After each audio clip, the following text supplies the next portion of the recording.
যদি সংস্কার বাস্তবায়ন হয় বাংলাদেশ থেকে আওয়ামী লীগ সাংবিধানিকভাবে চিরতরে হারিয়ে যাবে ইনশাআল্লাহ। এজন্য বিএনপি এবং জামাতের কাছে আমরা আহ্বান রাখবো, সংস্কার কার্যক্রমকে নির্বাচনী কাজ বানাবেন না।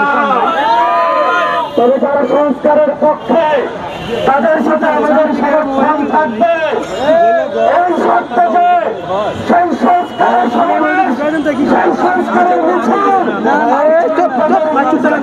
একটা ভোট বানানোর কাছে ব্যবহার করবেন না। সংস্কার বাংলাদেশের ভবিষ্যৎ।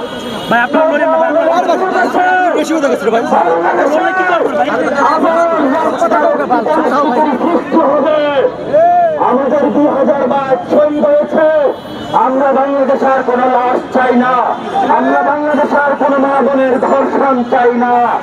আজকে এই সংক্ষিপ্ত সমাবেশে এখন বক্তব্য রাখবেন বাংলাদেশের অন্যতম দম উত্থানের সেই ছাত্র সংগঠনের হাত দিয়ে